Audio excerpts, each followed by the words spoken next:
Hi there and welcome to Story Time with Uncle Bill. And today's 21 of the year to get fit. We ain't doing nothing. And I quit. I quit just about a million things in my life. And the ironic thing is I always came back to all of it. About 90% of it. Everything I ever quit. The first thing I could ever remember quit was school. It was in the 9th grade. And the reason why I quit is in the 4th grade, in the 3rd grade, a teacher came up to me and asked my parents, my mom, if it would be all right if they sat me in the back of the room because I was behind. I wasn't on the 3rd grade level in the school, but she thought I was smart enough to catch up. So she put me in the back there and I had to do the assignments for the class and then more. And by the time I completed the 3rd grade, I was already midway through 4th grade stuff. They just like, hey, if the dude could do it, let him do it. He's already back there. So I just excelled because my mom was pretty strict. She didn't play around, and I mean not even damn bit, a little bit. My mom beat my ass. There ain't no ifs, ands, buts about it. A lot. Every time that I did something wrong, we didn't talk about it. There was your ass beating. We talked about it one time, and then after that, she asked. She didn't play around. She did not play around. And I respect her for it, and that's part of the reason why a lot of people ain't hurt. Because my mom was, discipline ain't about hate. Discipline's about love. And I understood that. I understood that I was in the wrong every time, and I deserved what I got. She told me she was going to do it, and she ain't damn lie about it. And I'm the same way. Same damn way. And my mom supports me 100%. So it don't matter what I do. I mean, and I try not to bring embarrassment upon my mom. And that's really the only thing that matters to me is my mom. So you take chances, and she'll forgive me. So anyway, it was cool. And so come 5th grade, academic derby was like Jeopardy for elementary school. And I was always a class clown. I got in trouble. I've been in a million fights, folks. I got picked on and bullied and stuff, and I put a stop to that shit. I fought, and I got a reputation, not as a bully, as just somebody that you just couldn't play around with. He just ain't even worth playing. But I was a cool dude, too, because, you know, you can crack on me and shit. I got thick skin, you know what I mean? You just can't try to hurt my feelings. Because I hurt your body. Hit hard, too, devastating. Because it was the pain I got inside. I was emotionally, scarred. Talked about. And then when I told my Uncle Frank about it, it's like, hey, man, these people are picking on me, man. I took a beating. Spit all in my face. And don't you ever come to me and tell me somebody did something to you and you ain't damn crush them. So I started crushing them. And I never wanted to do that, but I never wanted my feelings hurt. And I damn sure wanted to go back and tell him. So anyway, they came to me and said that if you don't get in trouble, we'll let you be on the academic derby team. I love Jeopardy. I play it all the time. I'll play anybody in it. And don't mean if I win or not, but I'll play you. So I got to do it, and I was really good. I mean, there's tapes of it somewhere. I think we won all our matches, too. And I ended up doing that for the next 3 years. And in the 5th grade, they came out. There was 7 of us, and they gave us a pre-algebra test, and we passed it. So we should have been in algebra in the 6th grade. And when we got just all 7 of us, when we got to the 6th grade, we was in 6th grade math, because algebra was taught at the high school and in the 9th grade. And they wouldn't. Now I got friends that went to Duke and shit, but they didn't just do that back then. They was like, nah, you got to be in line, regardless of how smart you are. I mean, so we aced through 6th, 7th, 8th grade. I didn't even have to do much of anything. But when I got to the 8th grade, in the 7th grade, they was like, okay, hey, look, you don't have to go to the 9th grade to get algebra. We'll bring, since if you're smart enough to take algebra in the 8th grade, now mind you, I already took it in the 5th, or it could have been taking it in the 6th, but in the 8th grade now, you'll be the first class that ever did the 8th grade. if you pass the test. Well, I passed the test. And I missed a lot of days, folks. I got caught smoking a lot. I was sick a lot. I think I missed 80 days of school, and then I spent like 40 in ISS. So I missed a lot of school. Nobody thought I would pass. Algebra was hard as hell. We was in the 8th grade, so we probably might not, a lot of people thought we didn't deserve it. I got an 80 on my final exam. Everybody was like, whoa, yeah. I mean, it's not like I didn't comprehend it or anything. I just missed a lot of school. You know what I mean? And I didn't do no makeup. Once I heard 8th grade, pretty much you could cruise through. It wasn't 9th grade that you had to start worrying about. I didn't worry about it. I played football every morning. I would come in there sweaty. I used to leave a butt stain. I started white, had to bring some things to wipe my seat down. It's horrible. But when I got to 9th grade, here's where I quit. When I got to 9th grade, I had an algebra class. So I went up to the teacher and I said, I passed this last year. I got an 80. What's the problem? He goes, well, your transcripts come in. You had to get them from the middle school. Huh? And never did it. And didn't give a damn about 9th grade after that. And then something happened.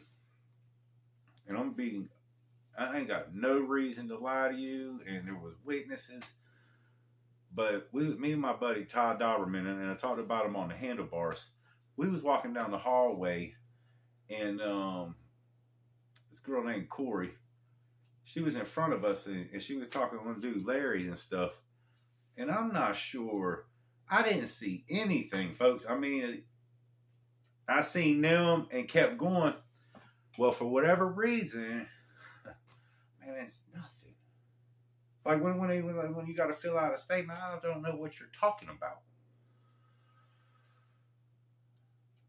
I had a call to the office, and when I get to the office, Todd's already in there, and so is Corey. I'm like, what the hell is this shit? Don't have a clue what's going on. Invite me in. She said Todd had jacked her up on the locker, and that I watched and didn't do anything about it. And that we were going to be suspended for the next 2 weeks. Man, I did not. I mean, I was in this was in the 9th grade. My mom wasn't hitting me no more then. But I didn't want to go home and tell my mom I got suspended. And it was like almost like assault or something. It was kind of like damn near serious. I mean, we got suspended for 2 weeks. Man, I had to do a lot of garden work. That's how I got punished when I got older. I had to do garden work. I hated it. It wasn't no big deal anyway.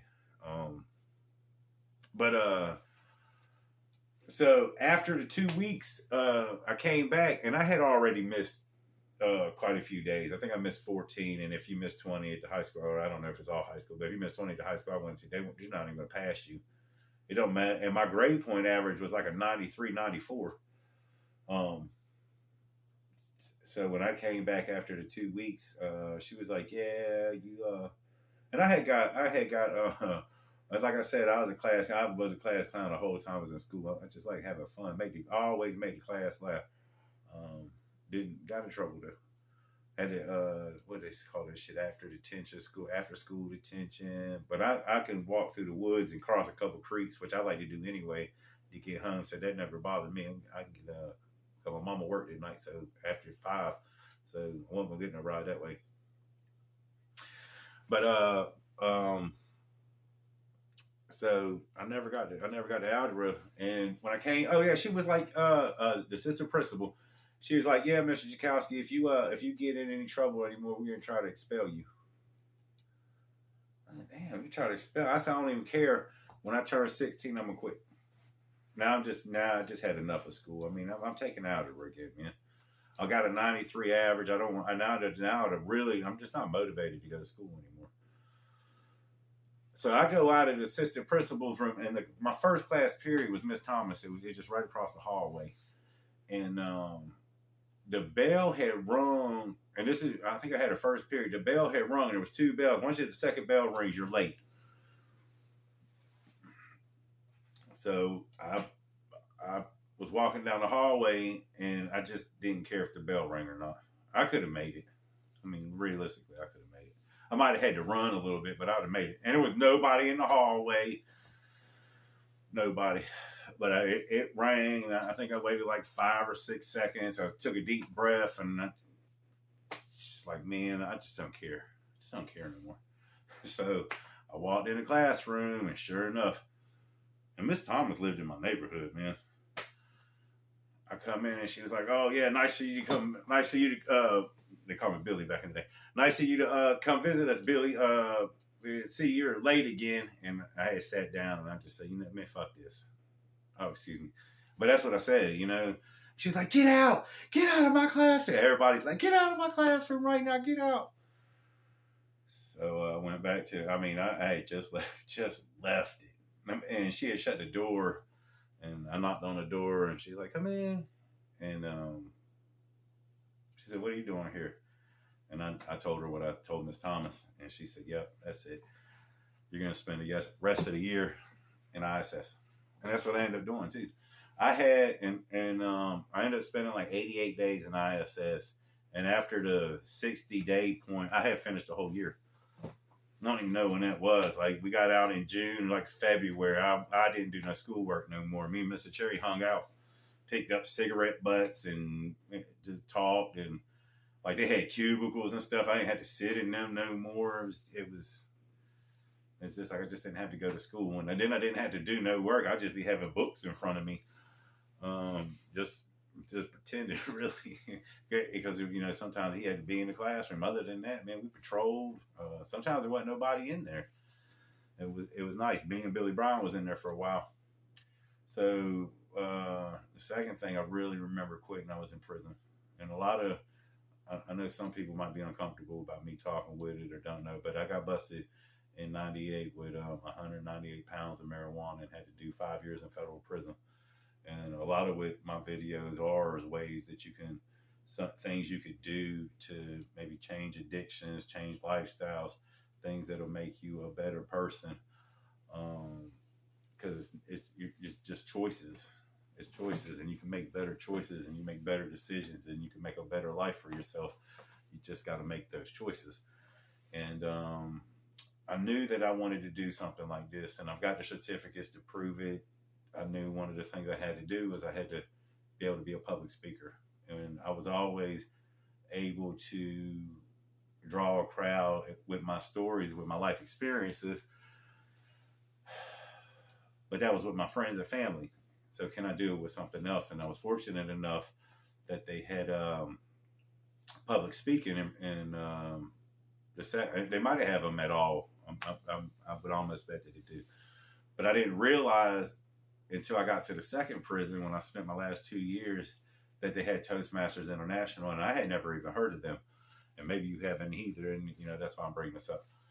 So Toastmasters International is a public speaking forum, international meaning worldwide, that have a criteria, a booklet of things. Like even one of them, I think I had to attend 10 meetings first before I was even allowed to do an icebreaker first speech.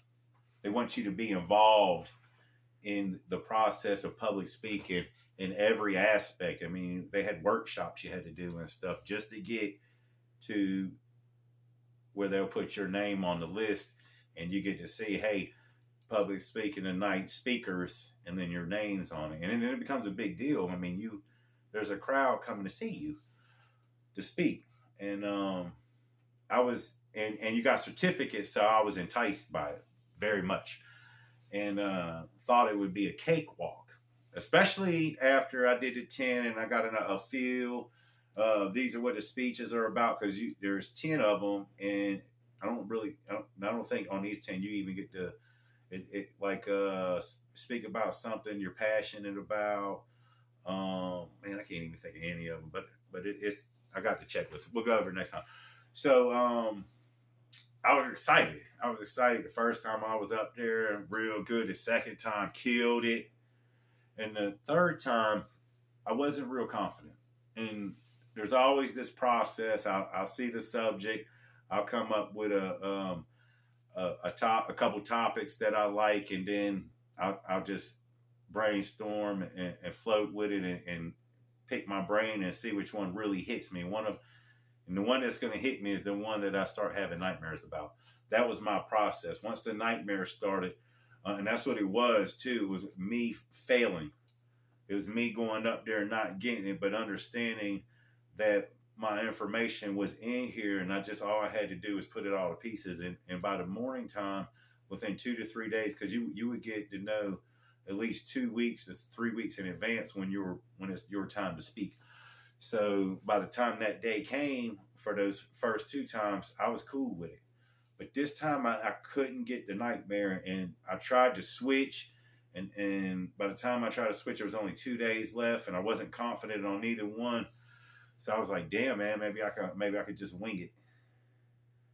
And when they called my name, it wasn't no excitement, it was butterflies.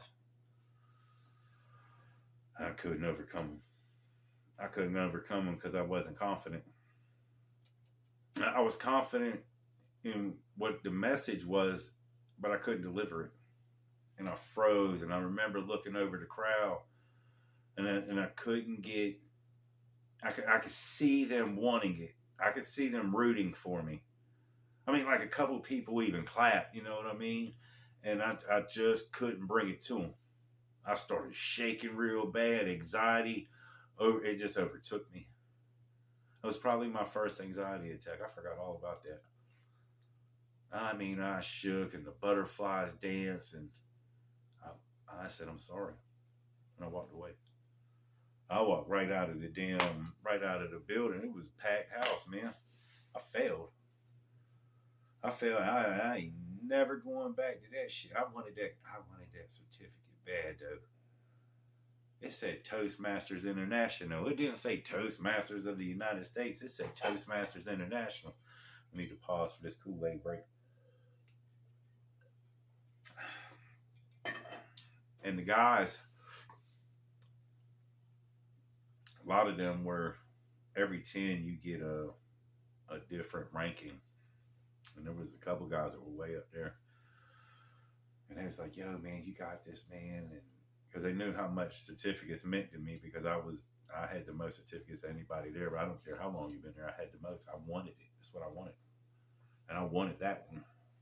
Come on, man, you got it. You got it. I was like, nah, I don't have it right now. I just don't have it right now. I'm going to get it, though. I'm going to get it. I said that for 6 months. And they nagged the hell out of me. You know what they ended up doing? They put my name on the list. They said, look, man, if you're going to quit, you're going to quit with your name on the list. Or you're going to get up there and you're going to take your opportunity and you're going to make the best of it. So you make sure you make the best of it. It's number 3. You got 3 weeks. And for the next 3 weeks, they pushed and pushed and pushed and talked shit and pushed and pushed and pushed. Pushed me right up on that stage. And when I got up on that stage, folks, I knew that was the place I needed to be.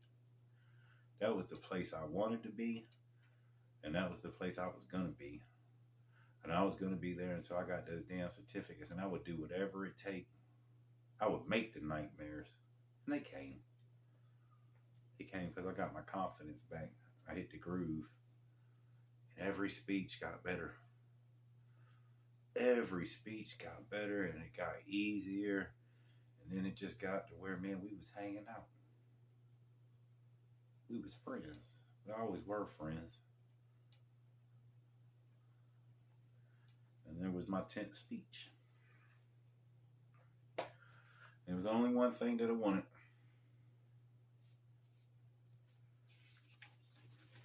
And I was out of prison. I was at the halfway house. Give me 1 second.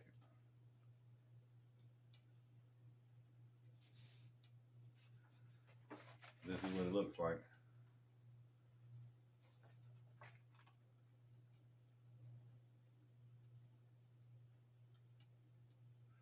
I had never seen one. You see it?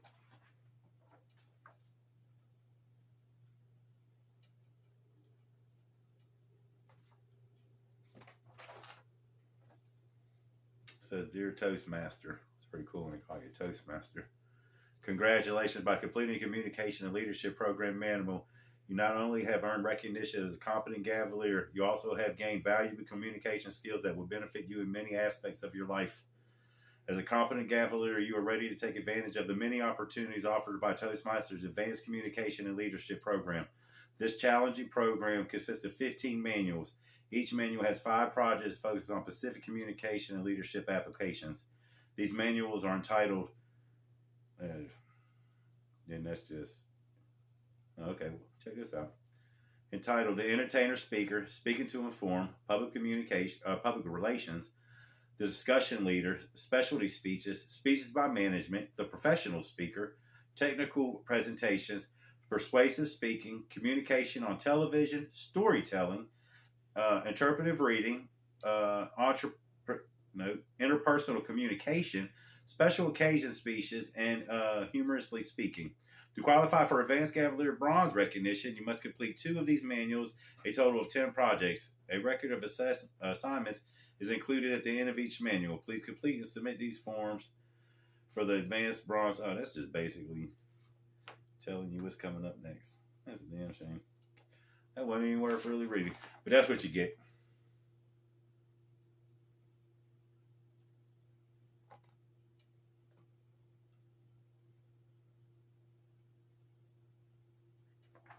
I was so happy I was at the halfway house and it's like, Jakowski, mail call.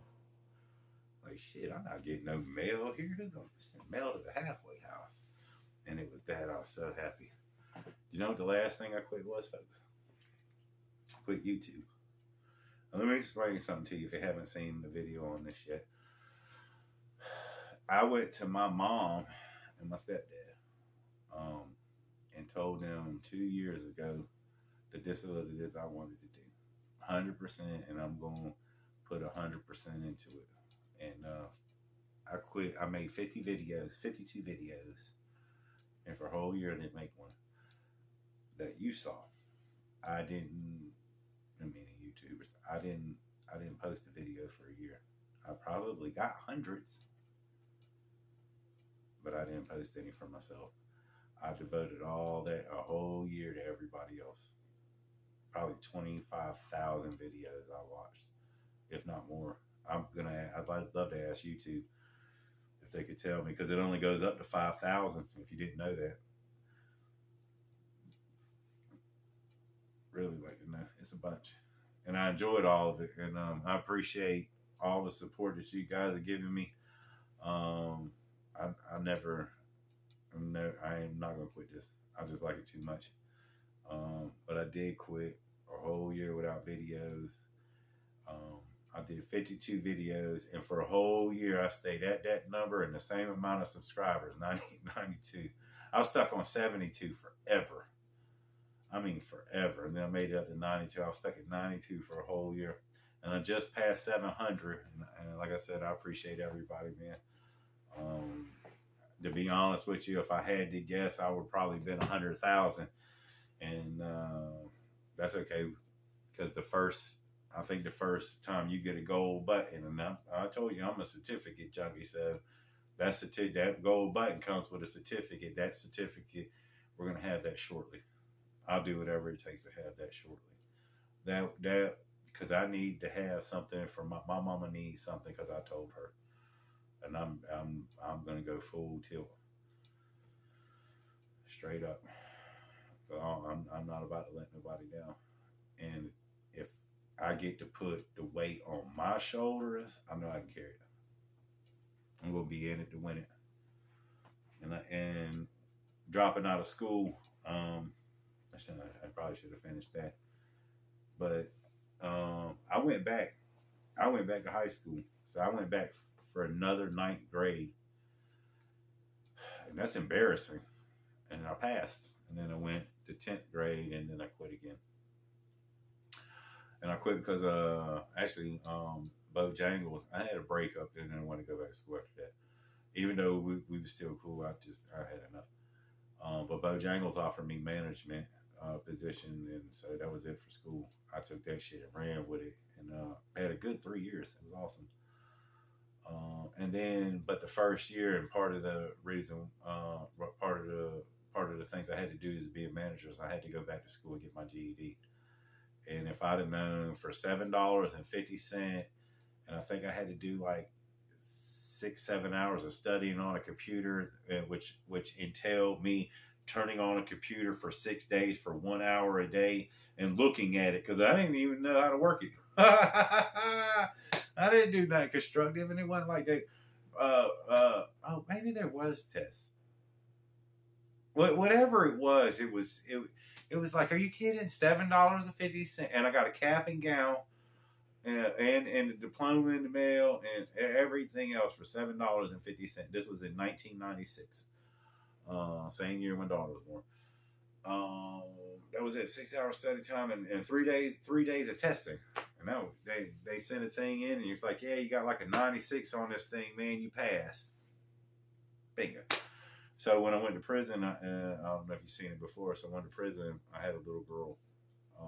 She was 2 years old, and I didn't get out till I was 8. She was 8, and one of the things was we told her that I was at school and working. So that's why I got 82 certificates and never took a day off of prison, because I didn't want nobody to be alive because of me.